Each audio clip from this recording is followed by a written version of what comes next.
என்னப்பனே கணேசா, குரு பிரம்மா குரு விஷ்ணு குருதேவோ மகேஸ்வரா, குரு சாட்சாத் பரபிரம்மம் தஸ்மை ஸ்ரீ குருவே நமக.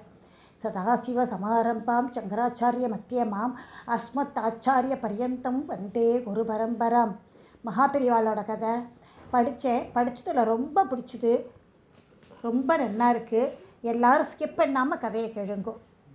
1967ஆம் வருஷம் ஒரு நாள் பெரியவாளை தரிசனம் பண்ணுறதுக்காக வந்திருந்தார் ஒரு பக்தர். மடத்துக்கு அடிக்கடி வர்றவர் தான் அவர். நிறைய கைங்கரியம் பண்ணியிருக்கார்.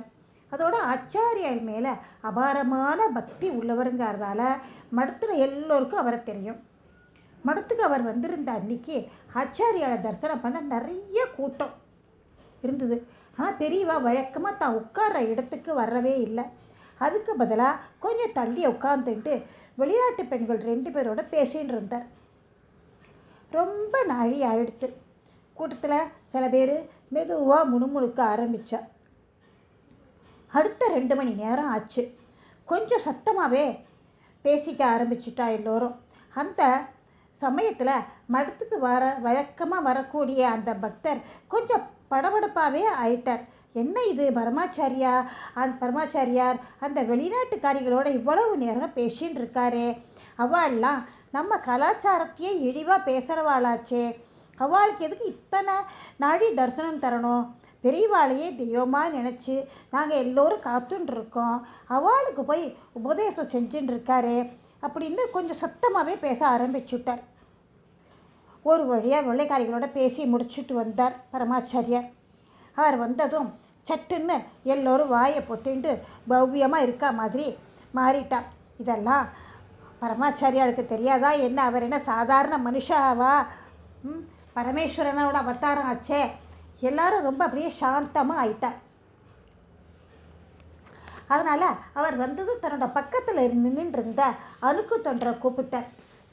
இந்த இங்கிலீஷ்காரிகள்கிட்ட அப்படின்னு பெருசாக பண்ணிட்டா, அவளுக்கு எதுக்கு உபதேசம்னு இங்கே பல பேருக்கு தோன்றா போல இருக்குது.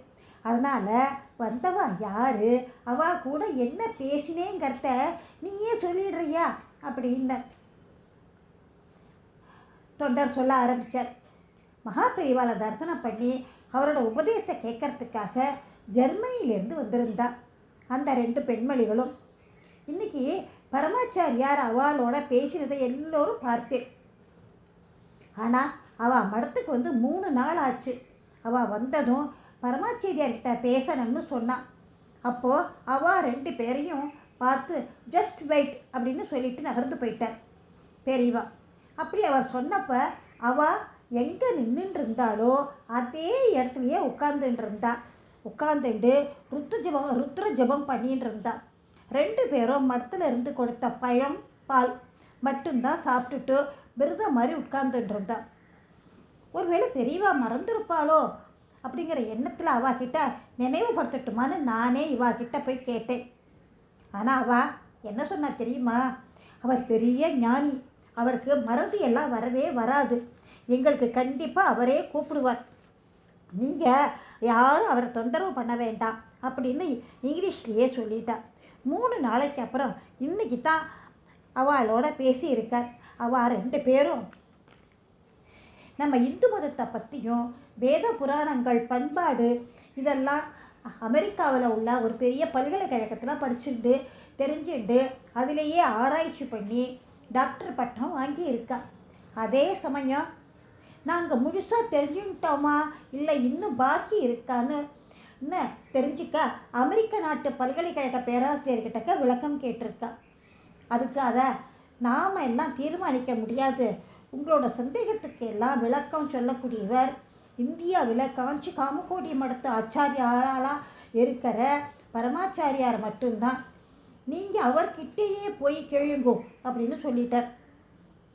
அவளுக்கு உபதேசம் பண்ணக்கூடிய சரியான ஞானி நம்ம பெரியவா மட்டும்தாங்கிறத தெரிஞ்சுண்டு அவரோட பேசி தங்களோட சந்தேகத்தை கேட்கத்தான் வந்திருந்தா. அவள் வந்தவா 3 நாளாக காத்துன்னு இருக்கா. ஒரு தரம் கூட முணுமுணுக்கலை, சலிச்சுக்கலை. பெரியவா மேலே அவ்வளோ ஒரு பக்தி. அந்த தொண்டர் சொல்லி முடிச்சு அதே சமயம் பிரசாதம் வாங்கிட்டு புறப்படுறதுக்காக மறுபடியும் பெரியவா முன்னாடி வந்தா அந்த விளையாட்டு பெண்கள். கூட்டத்தில் ஒருத்தர் மகாபெரிவாளை பற்றி உங்களோட அபிப்பிராயம் என்ன அப்படின்னு அந்த பெண்கள் கிட்டக்க இங்கிலீஷில் கேட்க, before we meet his holiness தொடங்கி இங்கிலீஷ்லேயே அவள் சொன்னது, இந்த மகாபுருஷரை தரிசனம் பண்ணுறதுக்கு முன்னால் வரைக்கும் எங்களுக்கு எல்லாம் தெரியும், வேத புராண சாஸ்திரங்களை எல்லாம் கற்றுண்டாச்சு, இனி தெரிஞ்சுக்க எதுவுமே இல்லைங்கிற நினச்சின்னு இருந்தோம். ஆனால் மகாபெரிவா கிட்ட பேசினதும் தான் தெரிஞ்சுது, நாங்கள் இன்னும் கற்றுக்கிறதுக்கு ஆரம்பிக்கவே இல்லை, தொடக்கப்பள்ளியில் தான் இருக்கோம் அப்படின்னு. இந்த புண்ணிய சீலரை தரிசிக்காமல் இருந்தது இவ்வளவு நாளாக வீணடிச்சிட்டோமேன்னு தோன்றது. எங்கள் ஆன்மா இப்போது தான்